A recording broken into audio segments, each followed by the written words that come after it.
Hello students, welcome to my YouTube channel instructor Anuj gymnast physical education and sports. तो आज हम बात करने वाले हैं कोटा यूनिवर्सिटी के बारे में। और कोटा यूनिवर्सिटी का एमपेड का एंट्रेंस एग्ज़ाम होने वाला है। तो मेरे को एक दो स्टूडेंट्स ने मैसेज किया, कॉल किया कि सर कोटा यूनिवर्सिटी से रिलेटेड इन्फॉर्मेशन शेयर कर दो और प्रीवियस ईयर के पेपर सॉल्व करा दो। तो मैं यहाँ पर आपको एक प्रीवियस ईयर का पेपर सॉल्व कराने वाला हूँ और बताऊंगा कि आने वाले एग्जाम में किस किस टाइप के क्वेश्चन पूछे जाते हैं। और एक और चीज़ मैं आपको बताना चाहूँगा, मैंने एक ग्रुप बनाया है जिसमें सिर्फ और सिर्फ राजस्थान के जितने भी मास्टर ऑफ फिजिकल एजुकेशन के एग्ज़ाम होने वाले हैं वो ग्रुप उनके लिए है। आप उस ग्रुप में ऐड हो सकते हैं। मैं आपकी फ्री क्लास लेने वाला हूँ मंडे से। तो चलते हैं और डिस्कस करते हैं कि आपका एमपेड का जो पेपर है ये शायद 2020 या 21-22 का है। इस पर जो है कुछ लिखा नहीं है, मेरे को शेयर किया था। तो चलते हैं और डिस्कस करते हैं हम। तो यहाँ पे मेरे यहाँ तक लगता है शायद ये 2022 का एग्ज़ाम है। ये 2022 का मेरा मानना है।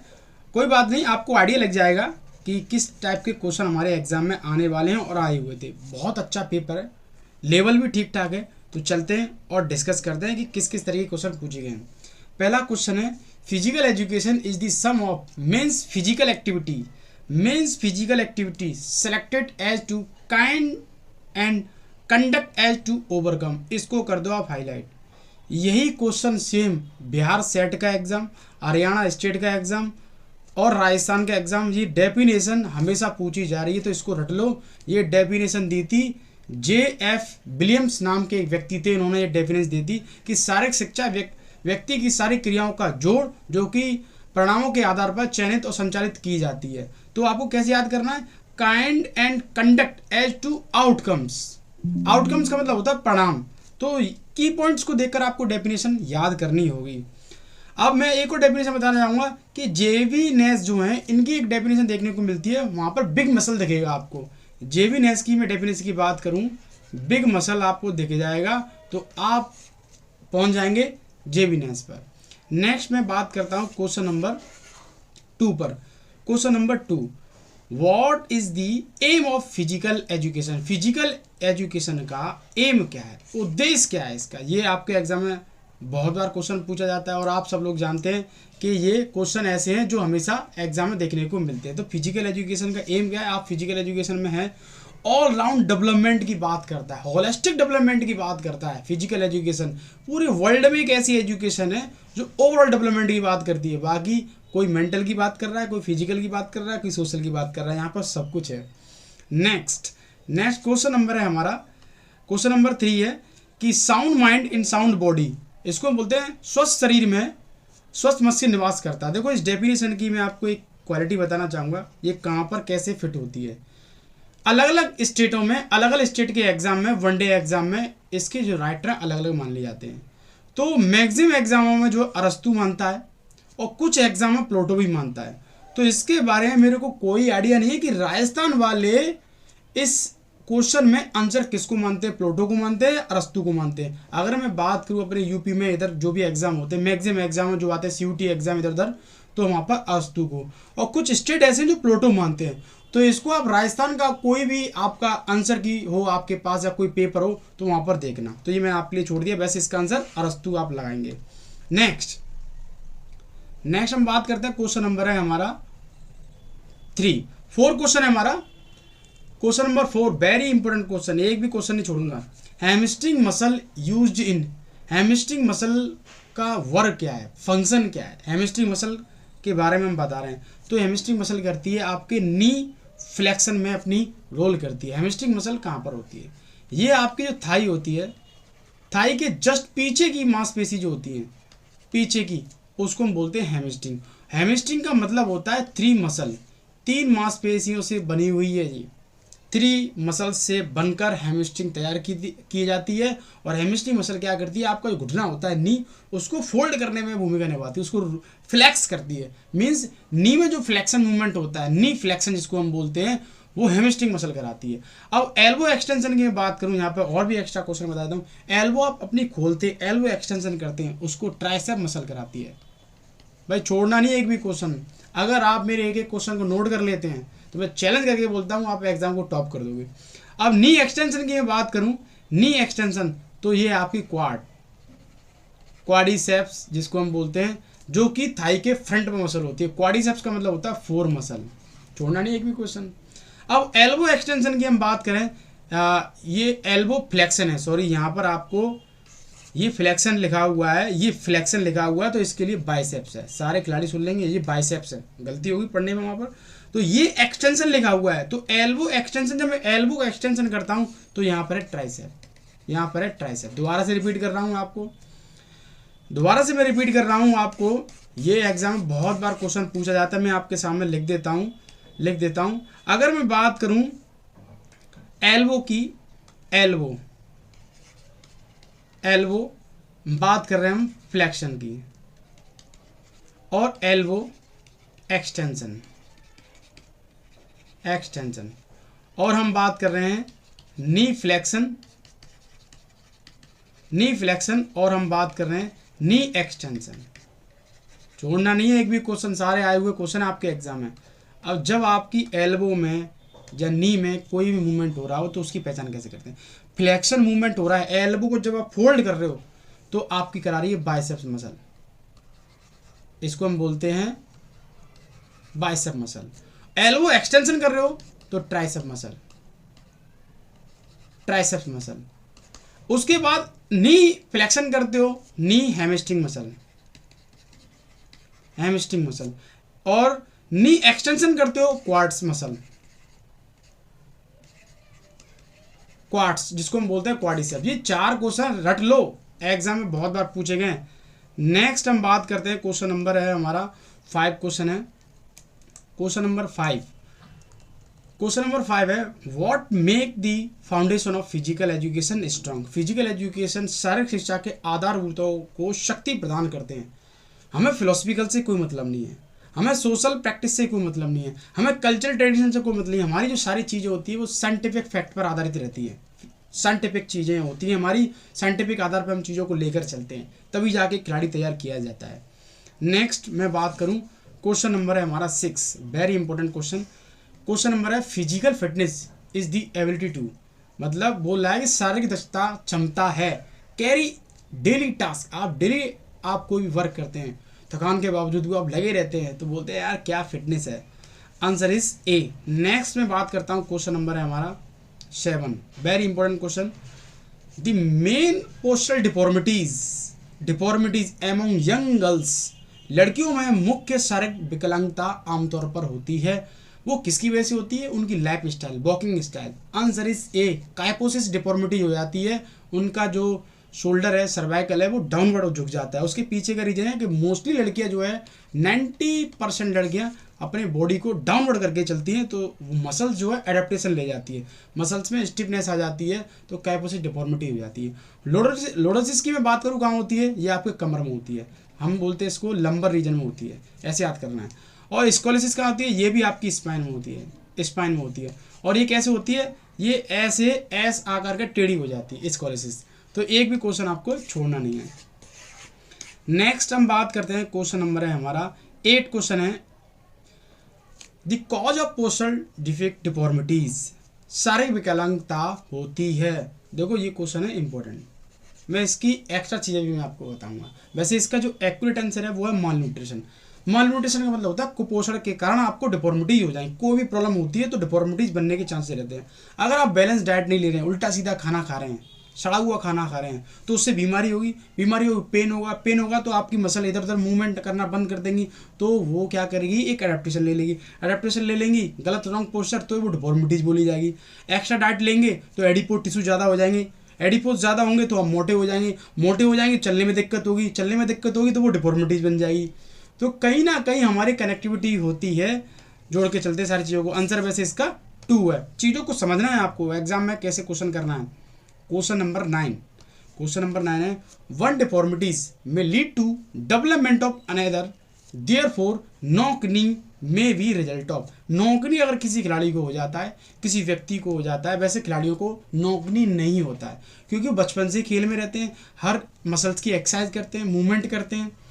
तो हमेशा याद रखना, ये हम नॉर्मल पर्सन की बात कर रहे हैं, नॉर्मल व्यक्ति की बात कर रहे हैं, उनको फ्लैट पिट हो जाता है, उनका जो तलवा है वो फ्लैट हो जाता है, आर्मी में उनको बाहर कर दिया जाता है। नेक्स्ट हम बात कर रहे हैं, क्वेश्चन नंबर हमारा है 10।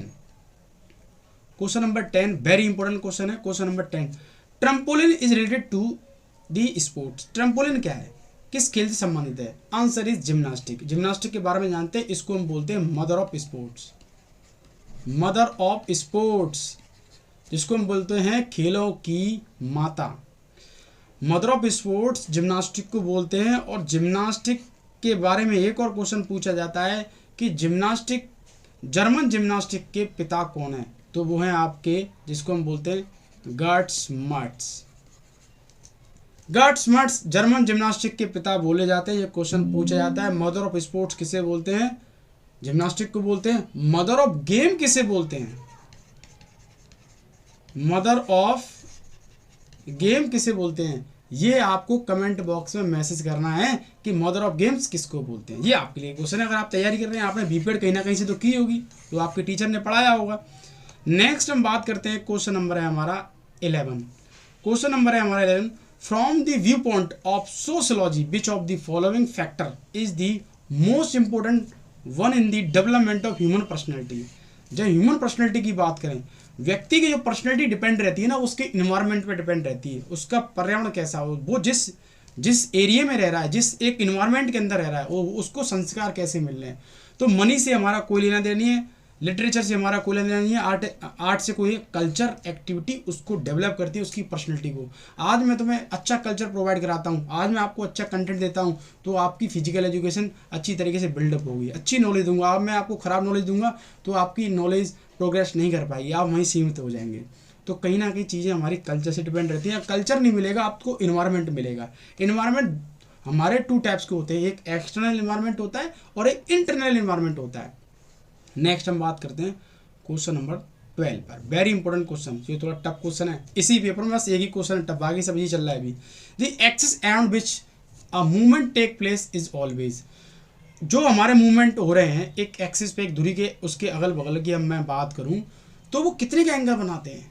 एक तल पर जो एक एंगल बनता है उसको हम बोलते हैं at right angle to plane, जिसको हम बोलते हैं समकोण। Answer is C. Very important. Plane के बारे में मैं बताऊंगा, लेक्चर मेरे वीडियो पड़ी हुई यूट्यूब चैनल पर, आप देख सकते हैं। नेक्स्ट आगे बढ़ते हैं, हम क्वेश्चन नंबर हम बात कर रहे हैं 13 क्वेश्चन की हम बात करेंगे। Very important question, which type of lever is most effective in sports movement. खेल कूद में कौन सा लीवर सबसे ज्यादा प्रभावित करता है? लीवर ये पेट वाला लीवर नहीं है, पहली बार। इस लीवर को हम बोलते हैं रिजिड बार, उत्तोलक बोलते हैं हिंदी में, उत्तोलक। रिजिड बार की तरह अपना वर्क करता है। तो आंसर इज थर्ड क्लास का लीवर। लीवर हमारे 3 प्रकार के होते हैं, फर्स्ट, सेकंड, थर्ड। और इन थर्ड लीवर से हमारी पूरी बायोमैकेनिक्स टिकी हुई है। इन लीवर से सारी चीज़ें पहचान की जाती है, मूवमेंट्स कैसे हो रहा है, क्या कैसे सारी चीज़ें। नेक्स्ट अगर मैं बात करूं क्वेश्चन नंबर 14 की, Newton second law of motion is also called. Newton का द्वितीय नियम जो है किस नाम से जाना जाता है? Answer is C, law of acceleration, जिसको हम बोलते हैं हिंदी में त्वरण का नियम। फर्स्ट, सेकंड, थर्ड, 3 नियम है, तीनों को रट लो, आपके एग्जाम में एक ना एक क्वेश्चन मिल ही जाएगा। तो पहला जो है वो है फर्स्ट जो है जड़त्व का नियम, जिसको हम बोलते हैं लॉ ऑफ इनर्शिया।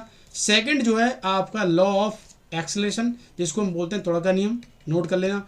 और तीसरा जो है, तीसरा वो है, ये है हमारा लॉ ऑफ एक्शन रिएक्शन, जिसको हम बोलते हैं क्रिया प्रतिक्रिया का नियम। मैक्सिमम खिलाड़ियों को पता है, नहीं पता है तो अब पता चल जाएगा आपको। नेक्स्ट हम बात करते हैं, क्वेश्चन नंबर है हमारा 15 क्वेश्चन की बात करूँ। Very important question, 15 question, yes 15 question है, raising of the body on toe is an example. आप अपने टो पर खड़े होते हैं, टो पर खड़े होते हैं आप, तो वहाँ पर कौन सा लीवर वर्क करता है? ये क्वेश्चन आपके लिए। आंसर इज सेकंड क्लास का लीवर। अगर इसकी बायोमैकेनिक्स को समझना है, इसकी साइंस को समझना है, तो मेरे लेक्चर को आप ज्वाइन करना, वहाँ पर पूरी इसकी बायोमैकेनिक्स को अच्छी तरीके से समझाऊंगा। जीवन में कभी नहीं भूलोगे कि लीवर की पहचान कैसे करते हैं। बहुत ही अच्छे इजी कंसेप्ट से आपको समझाऊंगा मैं। नेक्स्ट है 16 question, the first step in treatment of sports injury. अगर इंजरी होती है किसी खिलाड़ी को, तो पहला कौन सा स्टेप है, पहला कौन सा कदम उठाते हैं उस इंजरी को सही करने के लिए? Answer is A, cryotherapy. Cryotherapy को हम बोलते हैं आइस थेरेपी। आइस थेरेपी, ये बहुत बार क्वेश्चन पूछा जाता है खेल के क्षेत्र में।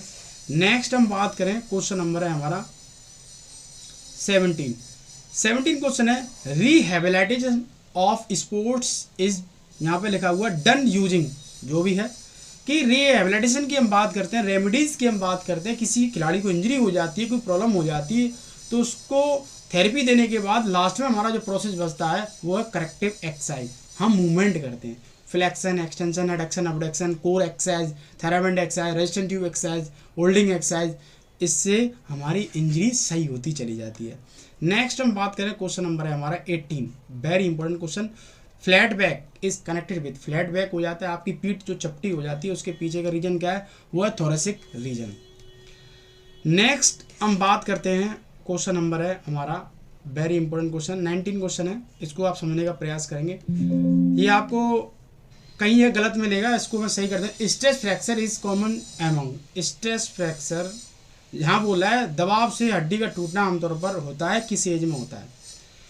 तो ये क्वेश्चन अगर देखा जाए तो एक्चुअली इसमें आंसर अगर हम लगाएंगे तो आंसर इज 3। ओल्डर पीपल, मतलब जो बड़े बूढ़े आदमी होते हैं, अगर उनकी 50 साल की एज हो जाती है तो उनकी बॉडी से अगर मैं बात करूं हार्मोन बनना कम हो जाता है। हार्मोन कौन सा, अगर मैं बात करूं इसको हम बोलते हैं एस्ट्रोजन।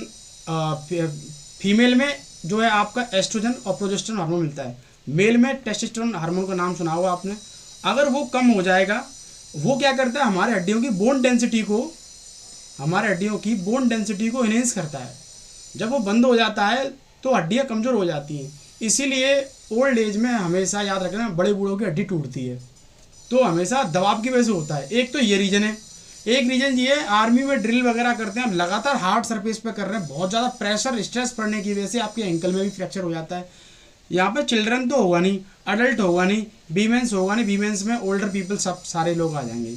अगर ग्रिस्टिक फ्रैक्चर की बात करें तो छोटे जो बच्चे होते हैं, ज़बरदस्ती आप खड़ा कर रहे हैं, खड़ा हो जा लाड़ प्यार में, तो वहाँ पर ग्रिस्टिक फ्रैक्चर होता है।